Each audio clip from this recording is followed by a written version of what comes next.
대한민국 최초의 여성 군단장 강혜여. 그녀는 지금 싸늘한 주검이 되어 돌아온 아들의 유서 앞에서 피눈물을 흘리고 있습니다. 군 수사기관은 우울증에 의한 단순 자살이라며 사건을 덮으려 하지만 어머니의 눈은 속일 수 없었습니다. 평생 아들의 습관이었던 둥근 받침 대신 너무나도 정갈하게 적힌 엄마라는 두 글자. 그리고 사건 전날 평생 들어본 적 없는 극존칭으로 어머니 사랑합니다라며 걸려온 의문의 마지막 전화까지. 이것은 자살이 아니라 누군가에 의해 기획된 처절한 살인임을 직감한 그녀는 아들이 감추려 했던 비밀스러운 행적을 뒤쫓기 시작합니다. 별장 뒤편에 숨겨진 노예 같은 삶, 그리고 군 수뇌부를 장악한 사조직 혈맹단의 추악한 민낯. 아들을 죽음으로 몰아넣은 자들에게 군단장의 이름으로 내리는 가장 잔혹한 심판. 과연 그녀는 이 거대한 군대라는 괴물을 상대로 아들의 진실을 밝혀낼 수 있을까요? 오늘의 사연 시작합니다. 사이다 같은 결말을 계속 보고 싶으시다면 구독과 좋아요, 알림 버튼을 시원하게 눌러주세요. 훈련장에 먼지가 자욱하게 일었어요. 기갑부대의 장갑차들이 굉음을 내며 평야를 가르는 가운데 강혜여 군단장은 지휘 차량 위에서 쌍안경을 들고 전술 배치를 점검하던 참이었죠. 오전 훈련은 한치의 오차도 없이 진행되고 있었어요. 강혜우는 부관에게 무언가를 지시하려고 입을 여는 순간이었어요. 그때였어요. 한 병사가 먼지를 뒤집어 쓴 채 달려왔어요. 헬멧끈이 풀린 채로 얼굴이 새하얗게 질려 있었죠. 병사는 차량 앞에서 넘어질 뻔하다가 가까스로 멈춰 섰어요. 군단장님 급보입니다. 강혜우가 쌍안경을 내리며 말했어요. 뭔데? 병사가 숨을 한 번 크게 들이켰어요.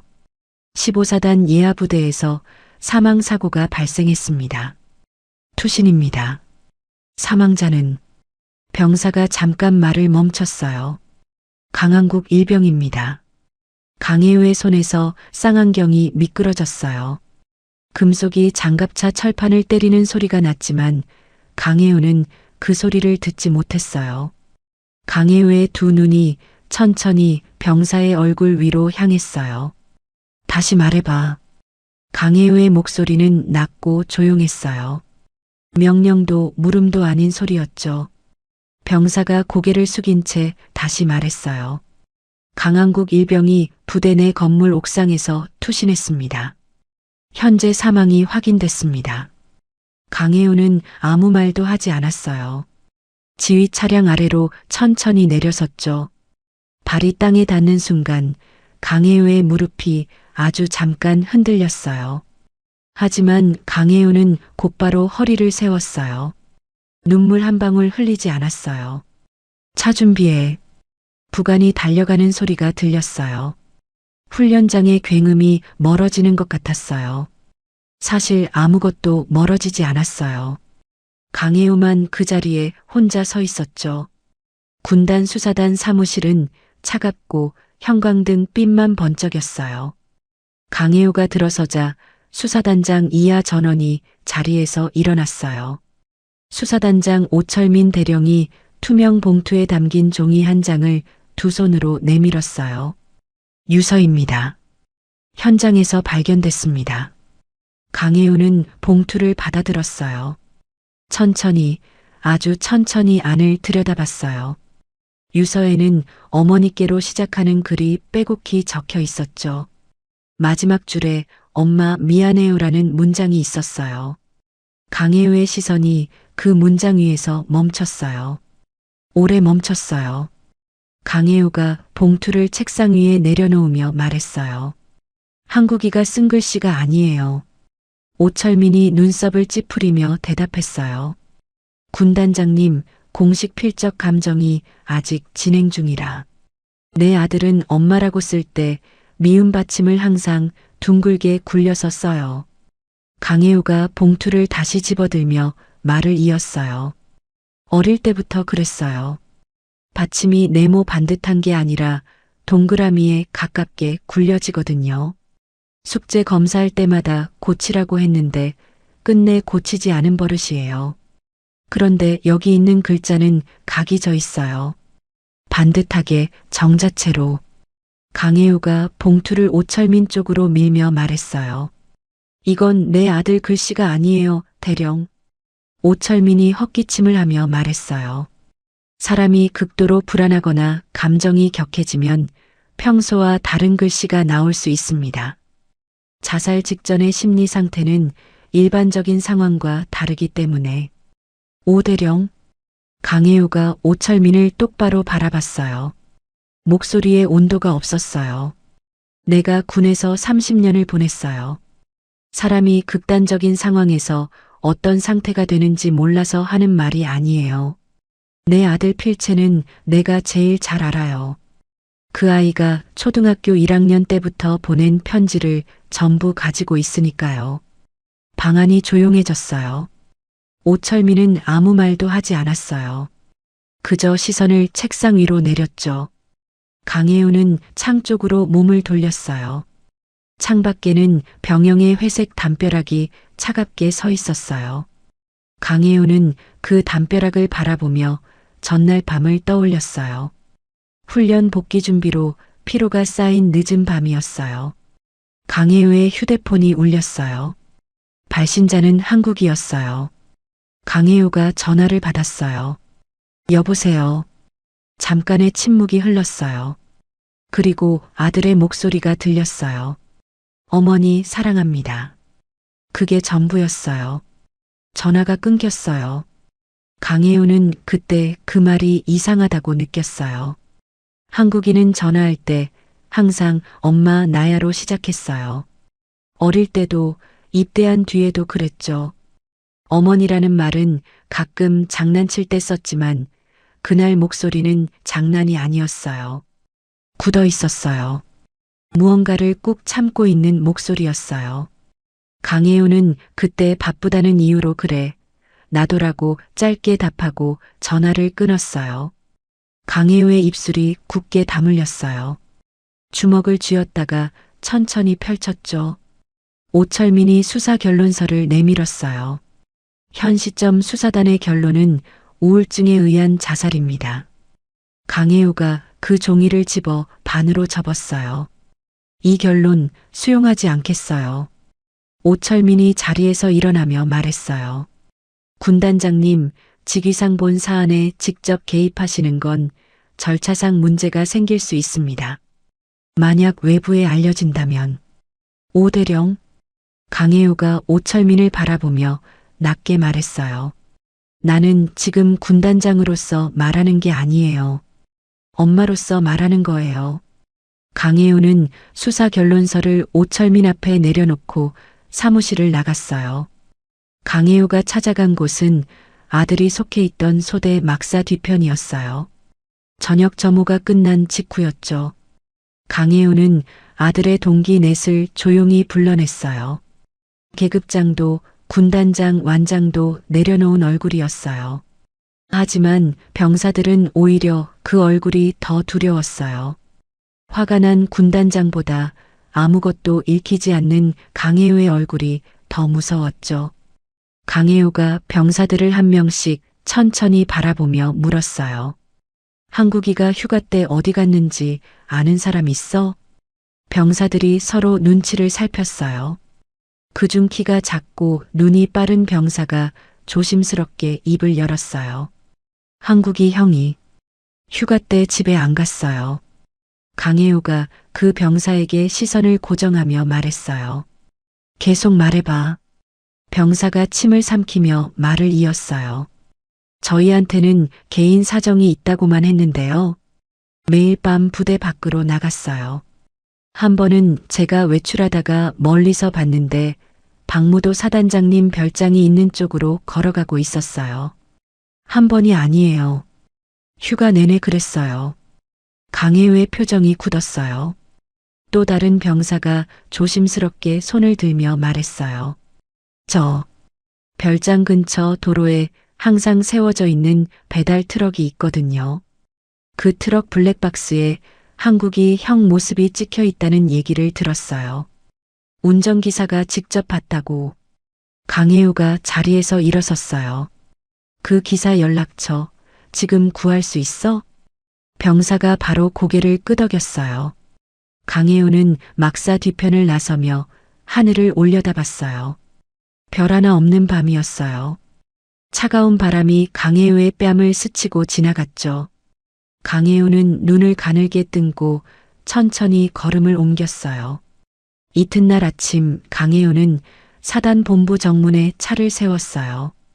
비서도 부관도 데려오지 않았어요. 혼자였죠.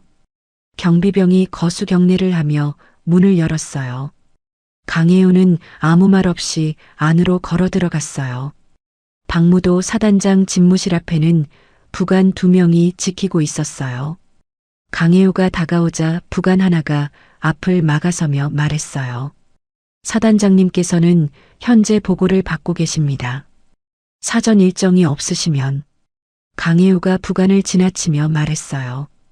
비켜요. 문이 열렸어요. 박무도는 책상에 앉아 서류를 보고 있었어요. 강혜우가 들어서자 안경을 벗으며 자리에서 일어났어요. 입가에 옅은 미소가 걸렸어요.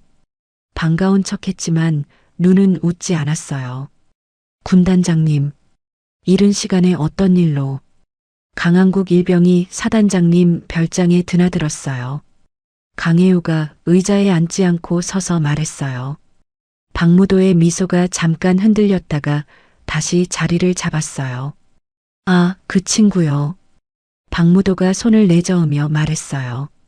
제가 간간히 도움받은 건 사실이에요. 소소한 심부름 같은 거였고요. 워낙 성실하고 눈치가 빠른 친구라 자원해서 왔었어요. 군단장님도 아시겠지만 그런 친구들 가끔 있잖아요. 제 입장에서도 딱히 거절할 이유가 없었고 강혜우가 박무도의 얼굴을 똑바로 보며 물었어요. 휴가 기간에도요? 뭐 자기가 오겠다는데 막을 수야 없죠. 박무도가 어깨를 으쓱하며 말했어요. 게다가 고인이 된 분을 이런 식으로 거론하는 게 제 입장에서도 불편하네요. 군단장님 심정은 이해해요. 자식 잃은 부모 마음이야 오죽하겠어요. 그런데 억지로 연결고리를 만들려다 보면 정작 본인이 더 힘들어질 수 있어요. 강혜우의 입이 잠깐 굳었어요. 주먹이 옆구리에서 천천히 쥐어졌죠. 그 심부름이라는 게 구체적으로 뭐였어요? 박무도가 고개를 저으며 말했어요. 식재료 좀 받아오고 우편물 좀 전하고 그런 것들이요. 군단장님, 솔직히 말씀드릴게요. 이 사안은 이미 수사단이 결론 내린 사안이에요. 그리고 저도 방금 중앙수사단에 이첩 요청을 올렸어요. 강혜우의 눈이 가늘어졌어요. 중앙수사단으로요? 사안의 규모와 공정성을 위해서 그게 맞다고 판단했어요. 박무도가 다시 안경을 쓰며 말했어요.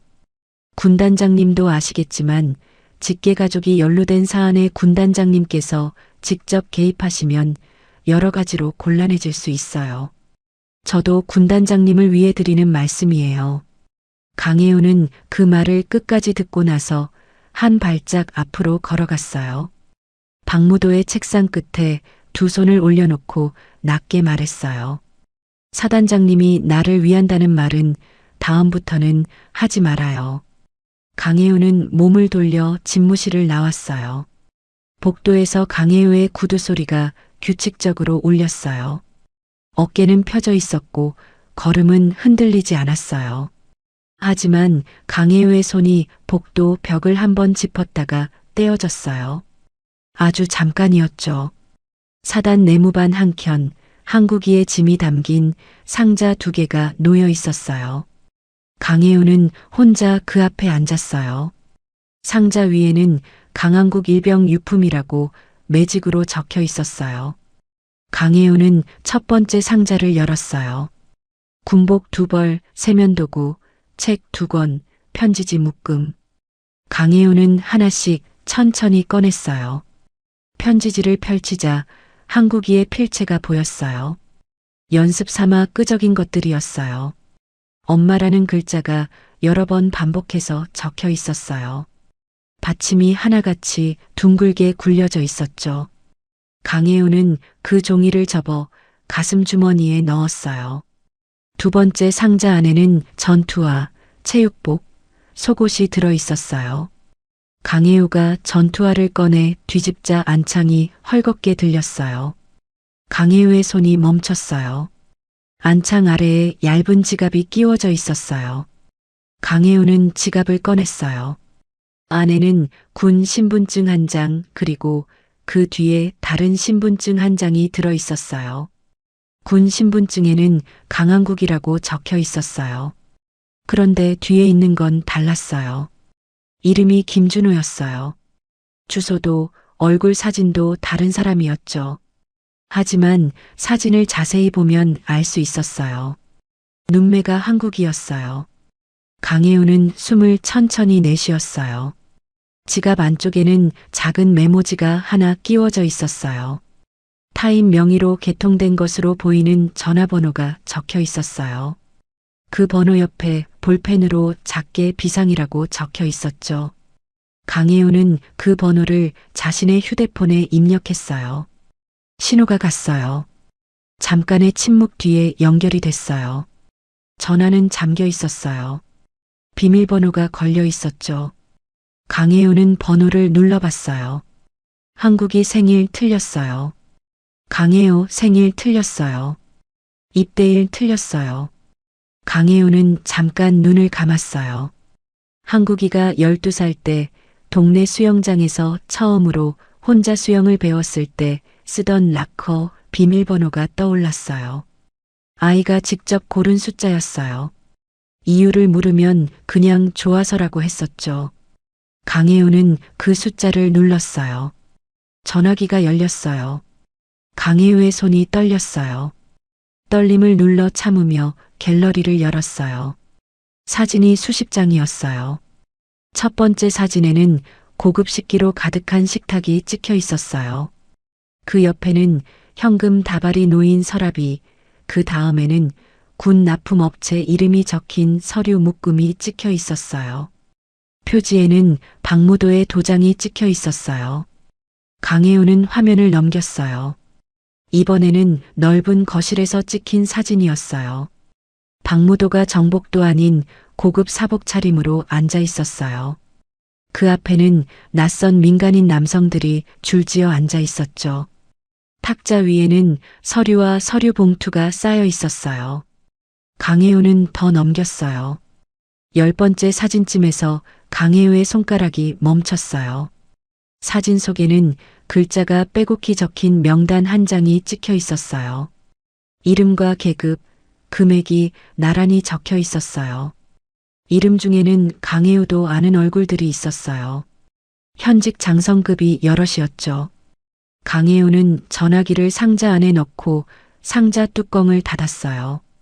그리고 상자를 품에 안았어요. 상자는 생각보다 가벼웠어요. 한국이의 3년이 담겨 있기에는 너무 가벼웠어요.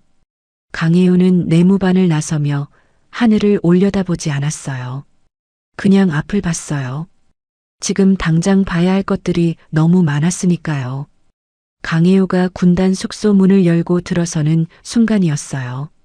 복도 끝 벽에 등을 붙이고 서 있는 여자가 눈에 들어왔어요. 40 후반쯤 돼 보이는 여자였어요. 파란 앞치마를 두른 채였고 두 손으로 가방 끈을 꽉 쥐고 있었어요. 강혜우를 보자마자 여자가 입술을 달싹였다가 다시 다물었어요. 강혜우가 멈춰서며 말했어요. 누구세요?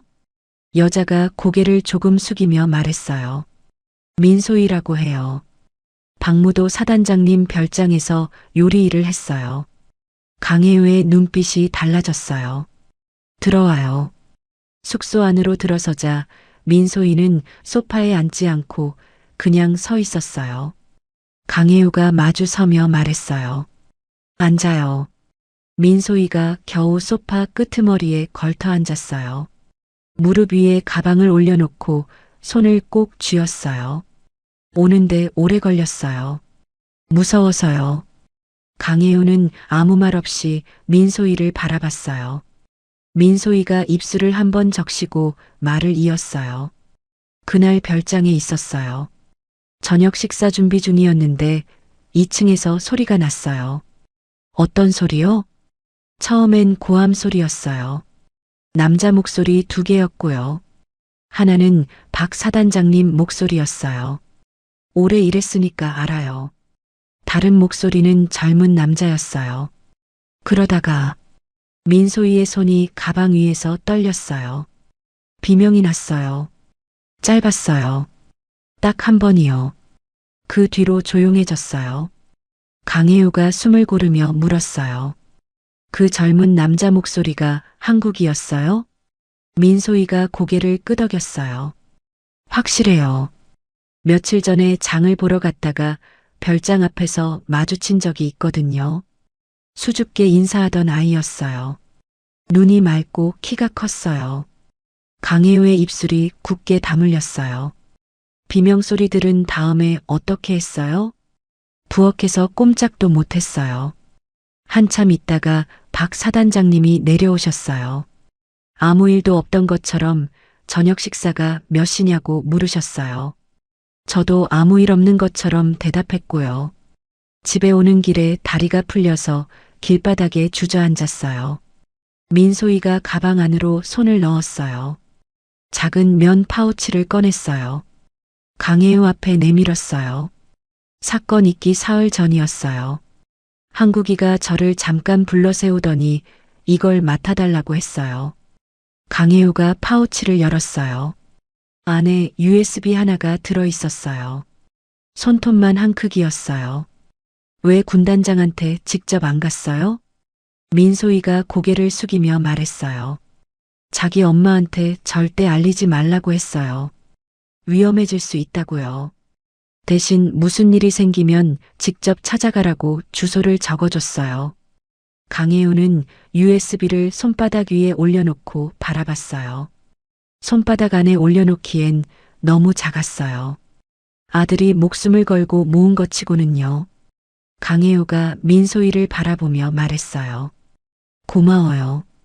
용기 냈을 거 알아요. 민소희가 눈을 붉히며 말했어요. 그 아이가 저한테 맡기면서 한마디 하던 게 자꾸 생각나요. 이거 꼭 엄마한테 닿아야 한다고요. 강혜우는 더 말하지 않았어요. 그냥 USB를 가슴 주머니에 넣었어요. 민소희가 돌아간 뒤 강혜우는 노트북을 꺼냈어요. USB를 꽂는 손이 평소보다 느렸어요. 화면에 폴더 하나가 떴어요. 폴더 이름은 혈맹단이었어요. 강혜우가 폴더를 열었어요. 첫 번째 파일은 영상이었어요. 어두운 방 안에 남자 10명 남짓이 둘러앉아 있었어요. 모두 군복이었고 계급장은 가려져 있었어요. 상석에 앉은 남자가 종이를 펼쳐들고 무언가를 읽었어요. 목소리는 낮고 또렷했어요. 우리는 오늘부로 하나의 피와 의리로 묶인다.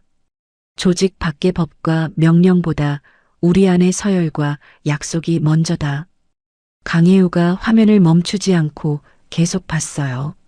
남자들이 차례로 손바닥을 그었어요. 종이 위에 혈인을 찍었어요. 두 번째 파일은 문서였어요. 무기 납품 업체 5곳의 이름과 납품단가, 실제 구매가 사이의 차액이 항목별로 적혀 있었어요. 차액 합계를 계산하면 단위가 수백억이었어요. 각 항목 옆에는 돈을 받은 쪽의 계급과 약자로 쓴 이름이 적혀 있었어요. 강혜우는 파일을 하나씩 넘겼어요. 표정이 변하지 않았어요. 그 대신 턱 근육이 천천히 굳어갔어요. 마지막 파일을 열었을 때였어요. 쾅! 숙소 현관문이 부서지듯 열렸어요. 검은 옷을 입은 남자 셋이 들이닥쳤어요. 복면을 쓰지 않았어요. 보여도 상관없다는 뜻이었죠. 강혜우가 노트북을 닫으며 자리에서 일어섰어요. 남자 하나가 앞으로 나서며 말했어요. 그거 두고 나오면 돼요. 다치지 않아도 되는 일이에요. 강혜우가 USB를 주머니에 넣으며 말했어요. 군인 숙소에 무단 침입한 거 알고 있어? 남자가 대답 없이 달려들었어요.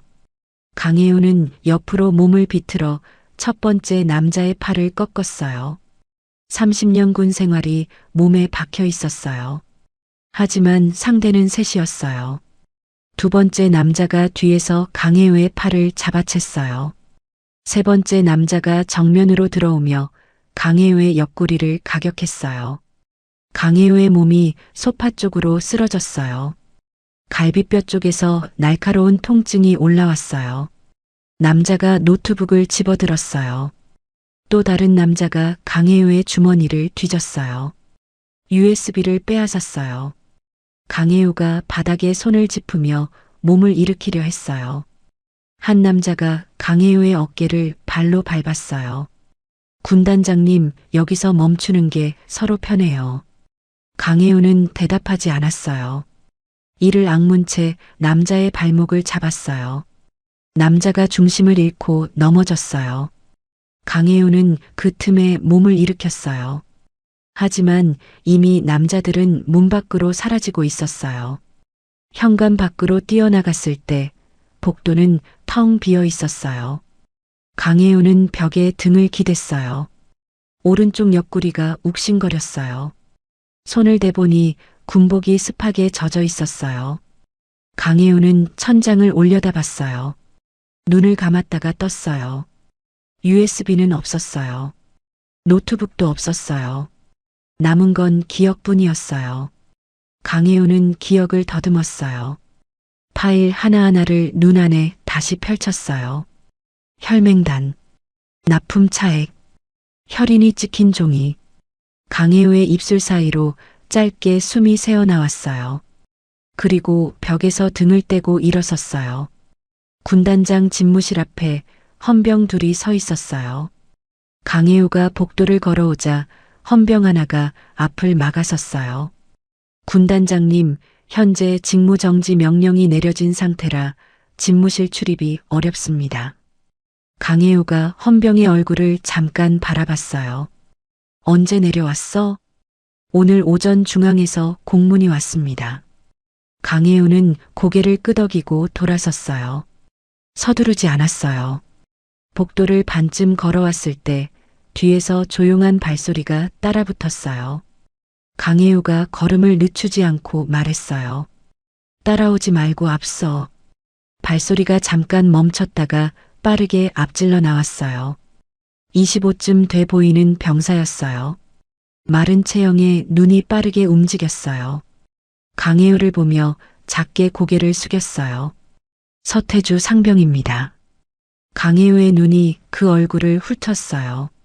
작년에 외부 전산망 무단 접속으로 징계 올라왔던 거. 서태주가 고개를 끄덕였어요. 군단장님이 막아주셨잖아요. 그래서 나온 거야? 서태주가 주변을 한번 살핀 뒤 낮게 말했어요. 그것 때문만은 아니에요. 드릴 말씀이 있어요. 강혜우는 서태주를 데리고 건물 뒤편 창고로 들어갔어요. 관리가 안 된 창고였어요. 먼지 냄새가 났어요. 창고 안에는 이미 한 사람이 기다리고 있었어요. 헌병대 소속 중령이었어요. 이름은 장인규. 강혜우가 들어서자 장인규가 차렷 자세를 했어요. 군단장님, 편히 있어요. 강혜우가 두 사람을 번갈아 보며 말했어요. 무슨 말을 하려는지 들어볼게요. 서태주가 노트북 하나를 꺼냈어요. 군 지급품이 아닌 개인 노트북이었어요. 화면을 열며 말했어요. 군단장님이 쓰시던 노트북이요. 박무도 측에서 가져갔잖아요. 근데 그 노트북엔 제가 작년에 몰래 심어둔 자동 백업 프로그램이 있었어요. 강혜우가 눈썹을 치켜 세우며 말했어요. 내 노트북에? 서태주가 머리를 긁으며 말했어요. 징계 막아주신 뒤에 혹시 몰라서요. 군단장님 워낙 중요한 자료들 많이 다루시니까요. 허락도 없이 한 건 잘못했는데요. 지금은 그게 다행인 것 같아서요. 강혜우는 잠깐 서태주를 바라봤어요. 뭐라 말하려다가 그냥 넘어갔어요. USB 내용도 백업됐어? 서태주가 고개를 끄덕이며 화면을 강혜우 쪽으로 돌렸어요. USB를 꽂는 순간 자동으로 클라우드 서버로 복사됐어요. 전부 다요. 강혜우가 화면을 들여다봤어요. 폴더 하나가 열려 있었어요. 이름이 혈맹단이었어요. 강혜우가 마우스를 잡았어요. 파일 목록을 내리다가 맨 아래쪽 파일 하나에서 멈췄어요. 전에 미처 열지 못했던 파일이었어요. 영상이었어요. 강혜우가 재생 버튼을 눌렀어요. 화면은 별장 2층 방 안이었어요. 카메라 각도가 낮았어요. 한국이가 옷장 틈 어딘가에 몰래 세워놓은 것 같았어요. 박무도가 의자에 앉아 있었어요. 그 앞에 한국이가 서 있었어요. 한국이의 뒷모습이었어요. 박무도가 낮게 말했어요. 이 정도면 충분히 잘해줬다고 생각하는데 여기서 멈추면 아무 일도 없어. 내가 모은 게 뭔지는 나도 알아. 그냥 줘. 그러면 끝이야. 한국이의 목소리가 들렸어요. 못 드려요. 박무도의 얼굴이 굳었어요. 다시 생각해봐. 생각 다 했어요. 박무도가 자리에서 일어섰어요. 천천히, 아주 천천히 한국이 쪽으로 걸어갔어요. 그 다음 장면에서 강혜우는 화면에서 눈을 떼지 못했어요. 박무도의 두 손이 한국이의 목을 감쌌어요. 한국이가 손으로 박무도의 팔을 잡아챘어요. 발이 바닥을 굴렀어요. 그리고 강혜우가 재생을 멈췄어요. 창고 안이 조용했어요. 서태주는 시선을 바닥으로 내렸어요.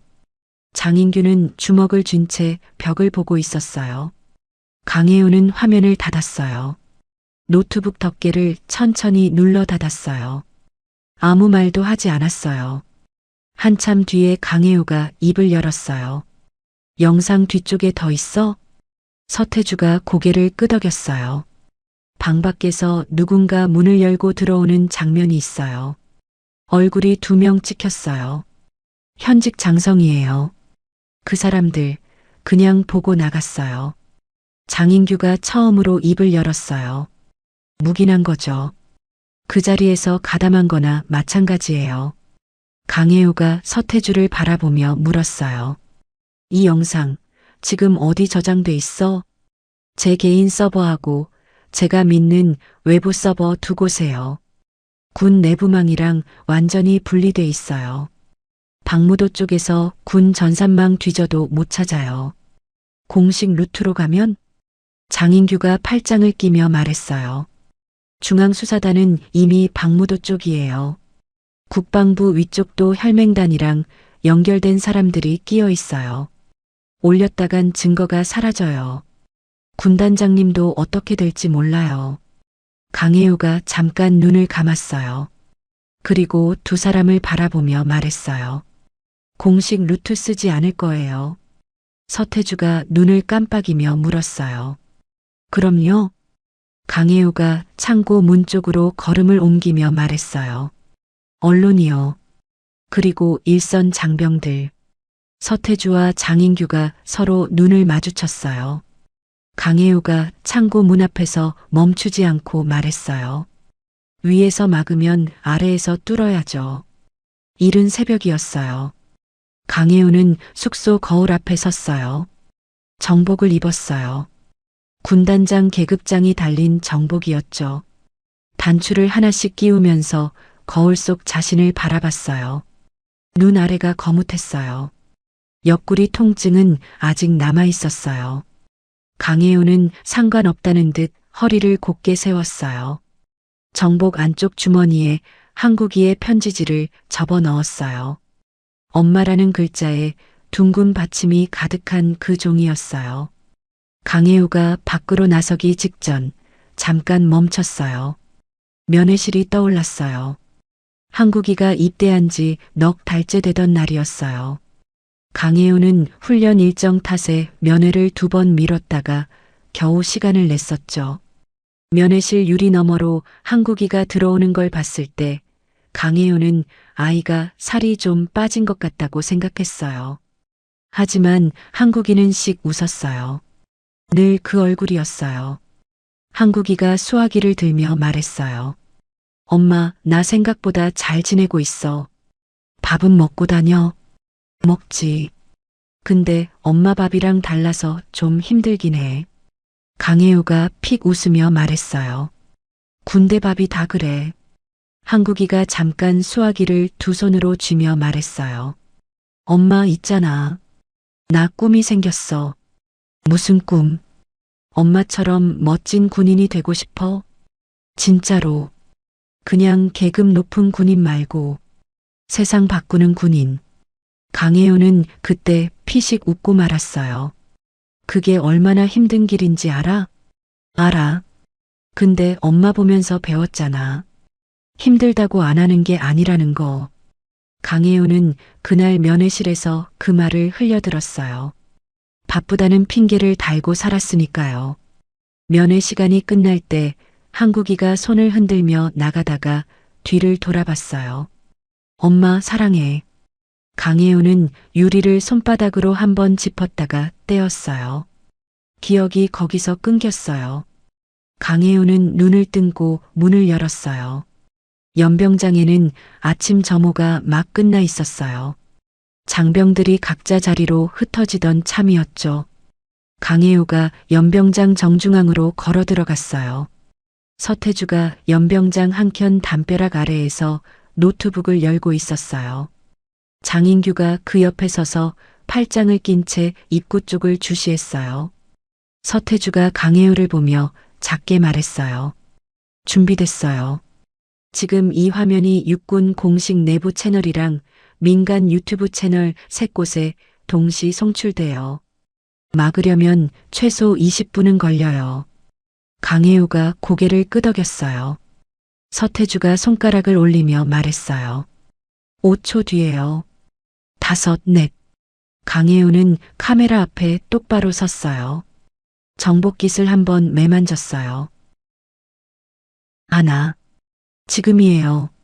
강혜우가 숨을 한번 들이켰어요. 저는 강혜우 군단장입니다.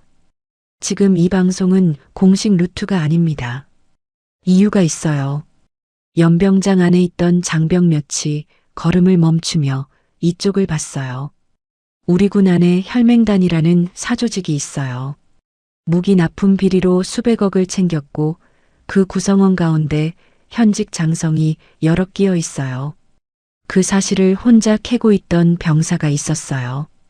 강혜우의 목소리가 떨리지 않았어요. 제 아들이에요. 강한국 일병이요. 연병장이 조용해졌어요. 장병들이 하나둘 발을 멈추고 강혜우 쪽을 바라봤어요. 아들은 살해당했어요. 자살로 위장됐고요.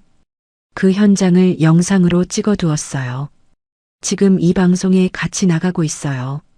서태주가 노트북 화면을 전환했어요. 별장 2층 방 영상이 송출됐어요. 박무도의 얼굴이 화면에 잡혔어요. 연병장 안이 술렁였어요. 그때 입구 쪽에서 헌병 차량 2대가 들어섰어요. 헌병들이 줄지어 내렸어요. 앞장선 헌병 대위가 강혜호 쪽으로 걸어오며 말했어요.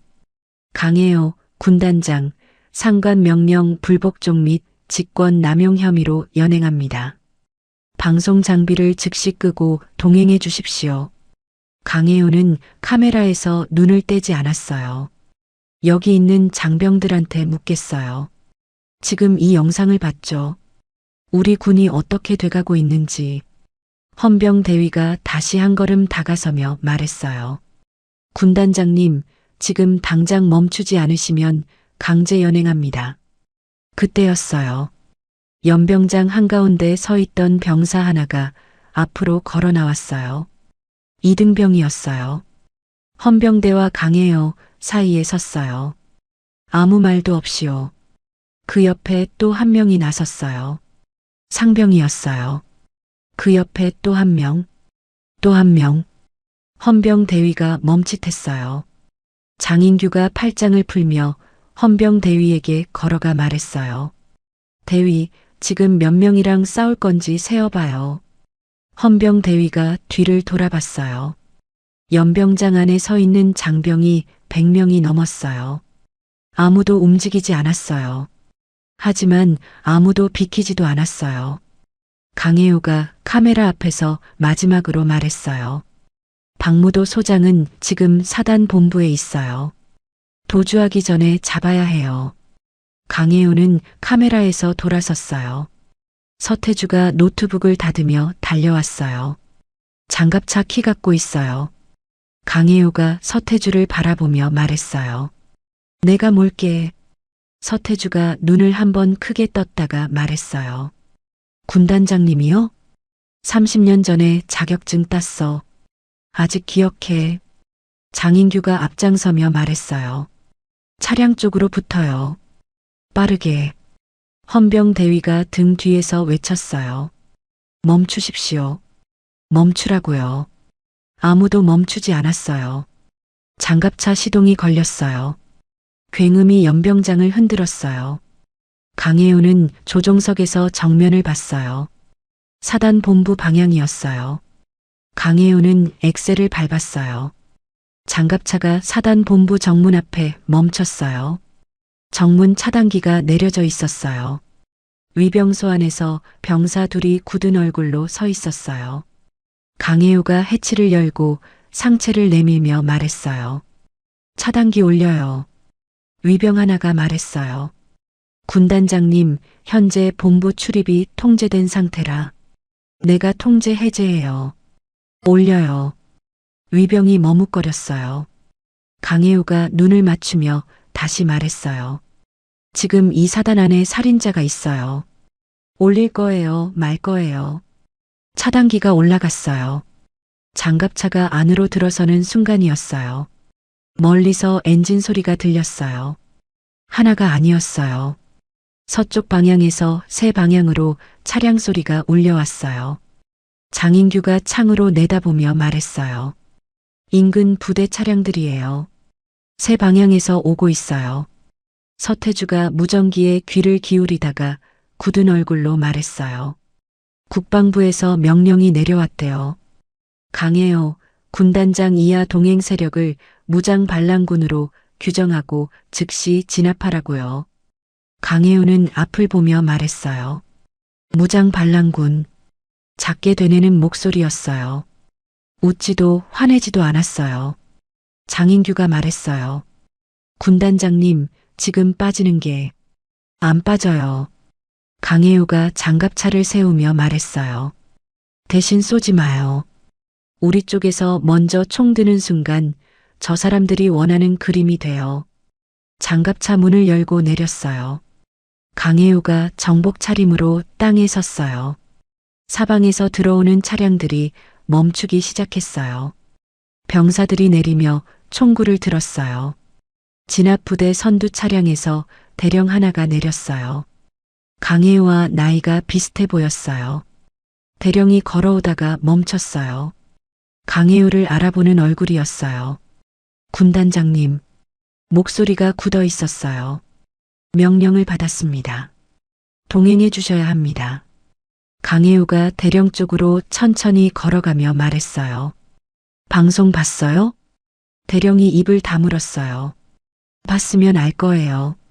지금 총 들고 서 있는 그 명령이 어디서 왔는지. 대령의 눈이 흔들렸어요. 하지만 총구를 든 병사들은 움직이지 않았어요. 지난 명령이 살아있었으니까요. 그때 사단 본부 건물 안에서 또 다른 무리가 나왔어요. 강혜우 편에 선 장병들이었어요. 연병장에서 따라온 병사들이었죠. 둘씩 셋씩 건물 뒤에서 나와 강혜우 쪽으로 섰어요. 진압부대 병사들과 강혜우 쪽 장병들이 마주 섰어요. 총구와 총구 사이에 강혜우가 서 있었어요. 아무도 방아쇠를 당기지 않았어요. 하지만 아무도 총을 내리지 않았어요. 강혜우가 팔을 들어 올렸어요. 강혜우 쪽 장병들을 향해서였어요.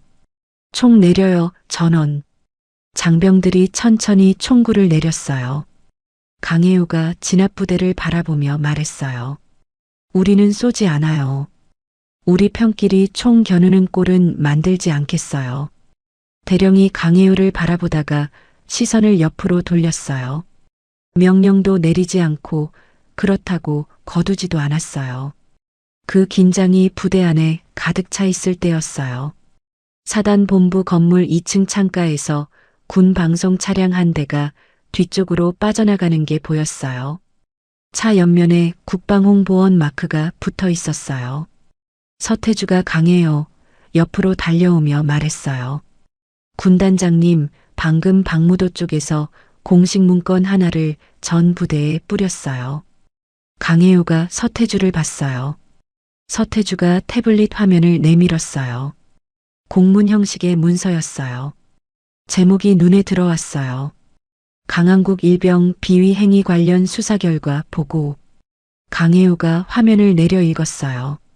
문건에는 강한국이 군 납품 비리 정보를 외부에 팔아넘기려다 내부 감찰에 걸리자 스스로 극단적 선택을 했다고 적혀 있었어요.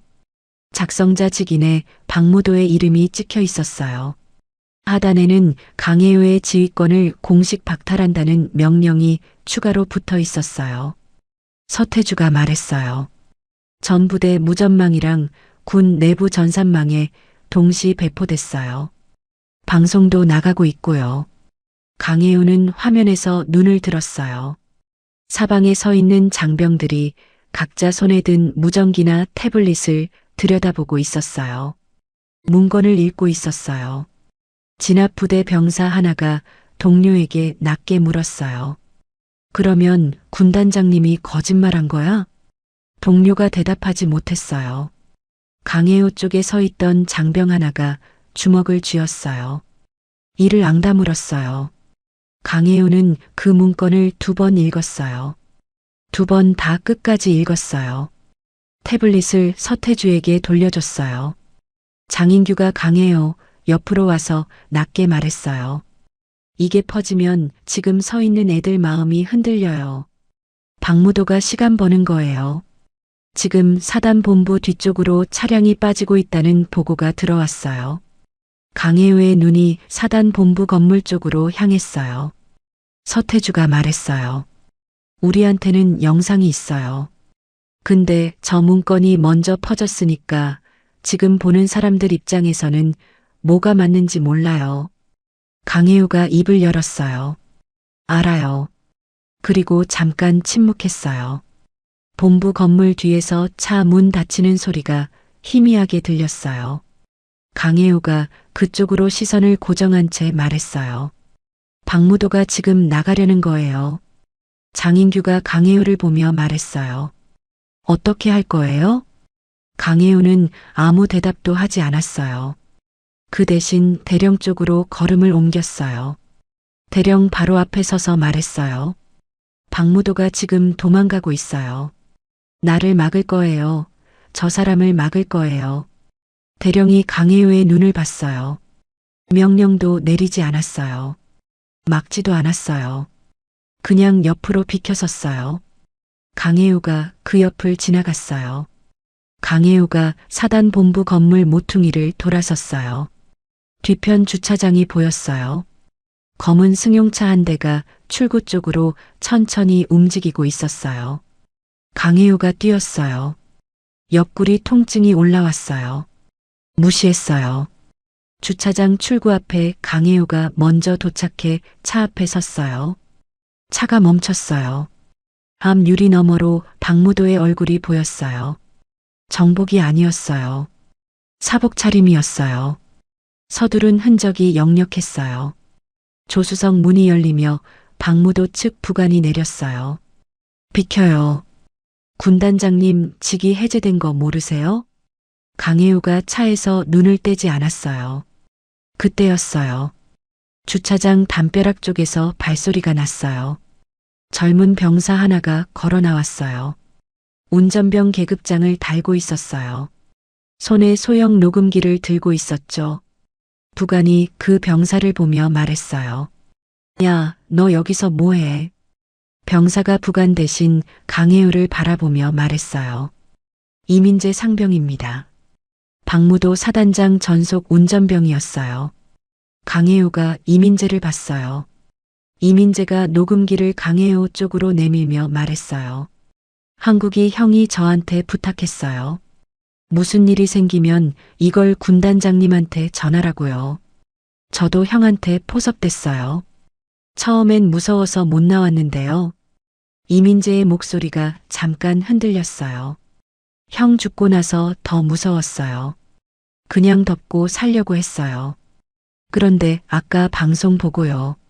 강혜우가 녹음기를 받았어요. 뭐가 담겨 있어요? 이민재가 말했어요. 사건 당일 밤이에요. 박 사단장님이 차 안에서 통화하는 걸 제가 앞에서 운전하면서 들었어요. 스피커폰이었거든요. 강혜우가 재생 버튼을 눌렀어요. 차 안의 잡음이 먼저 들렸어요. 그리고 박무도의 목소리가 흘러나왔어요. 처리했어. 깨끗해. 뭐 별거 없어. 멍청하게 혼자 다 모았더라고. 그나저나 나중에 알고 보니까 군단장 아들이더라고. 전화 너머 목소리가 물었어요. 군단장 아들이요? 그래. 그걸 미리 알았으면 더 빨리 처리했을 텐데. 쓸데없이 시간 낭비했잖아. 웃음소리가 들렸어요. 박무도의 웃음이었어요. 강혜우가 재생을 멈췄어요. 주차장이 조용했어요. 부관이 뒤로 한 발짝 물러섰어요. 강혜우는 녹음기를 손에 쥔 채 차 쪽을 바라봤어요. 박무도가 차 안에서 움직이지 않았어요. 앞 유리 너머로 두 사람의 시선이 마주쳤어요. 박무도가 먼저 시선을 내렸어요. 강혜우가 차 옆으로 걸어가 뒷문을 열었어요. 내려요. 박무도가 내리지 않았어요. 강혜우가 한 번 더 말했어요. 내려요, 박 소장. 박무도가 천천히 차에서 내렸어요. 강혜우 앞에 섰어요. 두 사람 키가 비슷했어요. 박무도가 강혜우를 내려다보려 했지만 강혜우의 눈이 더 높았어요. 박무도가 입을 열었어요. 이게 끝이 아니에요. 나 위에 몇 명인지 알아요? 나 하나 잡는다고. 그랬어요. 강혜우가 짧게 잘랐어요. 그리고 뒤를 돌아봤어요. 주차장 입구에 진압부대 대령이 서 있었어요. 언제 따라왔는지 몰랐어요. 그 뒤로 병사들도 서 있었어요. 진압부대 병사들이었어요. 대령이 녹음기를 바라봤어요. 잠깐 눈을 감았다가 떴어요. 대령이 박무도를 향해 말했어요. 소장님, 동행해 주셔야겠습니다. 박무도의 얼굴이 굳었어요. 대령, 당신 지금 제정신이야? 명령 개통이. 지금 그 명령 개통이 문제입니다. 대령이 말을 자르며 부하 병사들에게 눈짓했어요. 병사 둘이 박무도 옆에 섰어요. 박무도가 강혜우를 노려봤어요. 후회할 거야. 강혜우는 아무 말도 하지 않았어요. 그냥 봤어요. 끝까지 봤어요. 박무도가 병사들에게 이끌려 걸어가는 뒷모습을요. 주차장 안이 다시 조용해졌어요. 서태주가 어느새 옆에 와 있었어요. 이민재 옆에 서서 낮게 말했어요. 녹음 파일 저한테 주면 바로 뿌릴게요. 아까 문건 본 사람들 전부한테요. 이민재가 고개를 끄덕였어요. 강혜우가 이민재를 바라봤어요. 용기 냈어요. 이민재가 눈을 붉히며 고개를 숙였어요. 무슨 말을 하려다가 그냥 입을 다물었어요. 강혜우가 주차장을 나섰어요.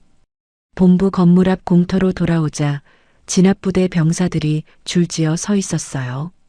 아까와 같은 자리였어요. 그런데 달라진 게 있었어요. 총구가 내려져 있었어요. 맨 앞에 서 있던 병사 하나가 강혜우를 보더니 차렷 자세를 잡았어요. 거수 경례를 했어요. 옆에 있던 병사가 따라했어요. 그 옆도 진압부대 전원이 경례를 했어요. 대령이 강혜우 앞에 서서 말했어요. 늦었습니다. 강혜우가 답례를 했어요. 천천히 또렷하게요. 장인규가 강혜우 옆으로 와서 말했어요. 지금 혈맹단 명단에 있는 인원들 위치 파악 중이에요. 수도권 쪽에 3명, 지방에 6명이요. 움직이기 전에 잡아야 해요. 강혜우가 대령을 바라보며 말했어요. 병력 내줄 수 있어요? 대령이 말했어요. 명령만 내리세요. 강혜우가 공터 한가운데 서서 모인 병사들을 바라봤어요. 진압부대와 강혜우 편 장병들이 섞여 있었어요. 총구는 전부 땅을 향했어요. 강혜우가 입을 열었어요. 지금부터 혈맹단 전원 검거 작전을 시작해요. 장인규 중령이 각 조를 편성할 거예요. 이탈 없이 움직여요. 절차대로 해요. 우리가 저 사람들이랑 다른 건 그것 하나예요. 장인규가 앞으로 나서며 병사들을 향해 말했어요. 1조, 2조, 3조로 나눈다. 각 조 선임은 나한테 붙어. 병사들이 움직이기 시작했어요. 공터에 발소리가 가득 찼어요. 서태주가 노트북을 들고 강혜요 옆으로 왔어요. 녹음 파일 전 부대 배포 완료됐어요. 아까 문건 믿었던 사람들도 지금 다시 보고 있을 거예요. 강혜우가 서태주를 보며 말했어요. 수고했어요. 서태주가 머리를 긁으며 말했어요. 군단장님이 다 하셨잖아요. 강혜우는 그 말에 대답하지 않았어요. 하늘을 한번 올려다봤어요. 구름이 빠르게 흘렀어요. 강혜우는 다시 앞을 봤어요. 혈맹단 검거 작전은 사흘 만에 마무리됐어요. 전국 9곳에 흩어져 있던 구성원들이 한 명도 빠짐없이 체포됐어요. 그 중에는 준장이 2, 소장이 1, 나머지는 대령과 중령급이었어요. 박무도는 이미 사단본부에서 연행된 상태였어요. 수사 결과가 공식 발표되던 날 군 수사당국은 강한국 일병의 유서가 타인에 의해 조작된 것으로 최종 판명했어요. 필적 감정 결과가 나왔고 별장 2층 방 영상이 결정적 증거로 채택됐어요.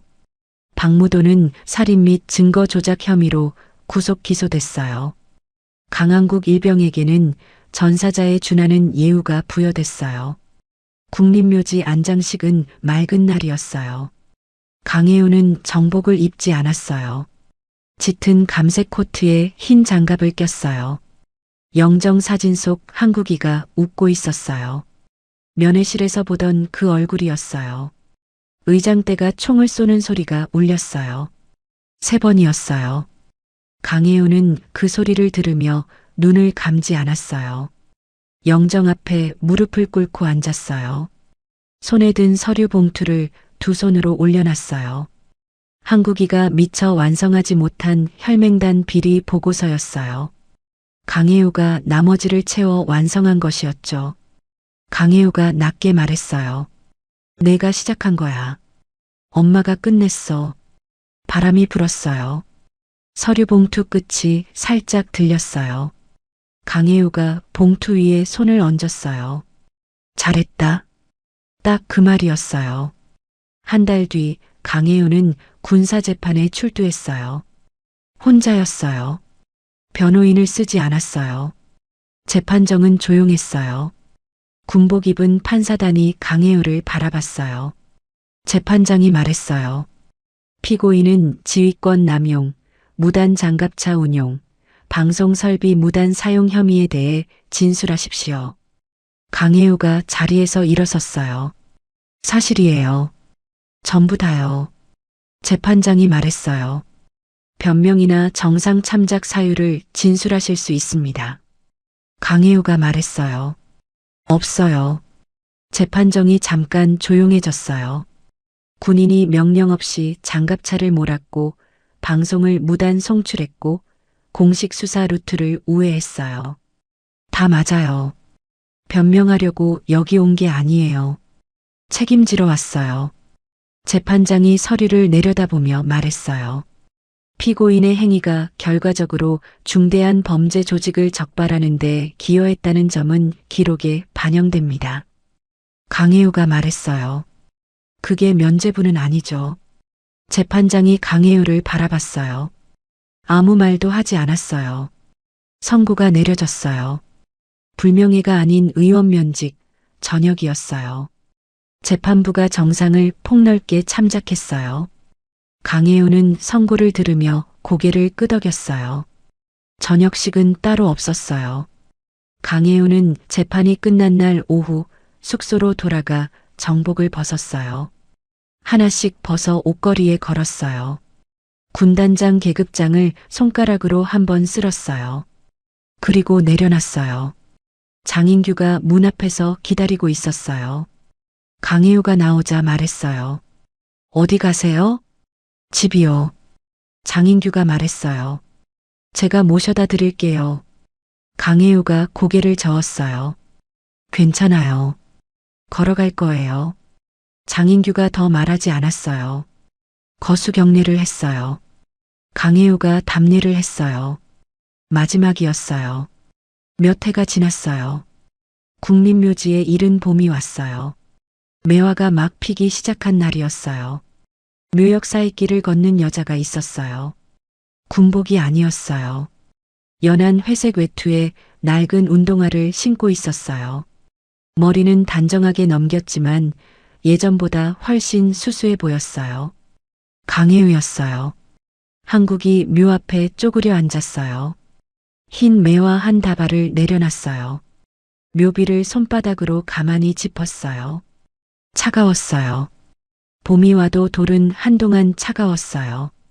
강혜우가 말했어요. 봄이야. 잠깐 있다가 또 말했어요.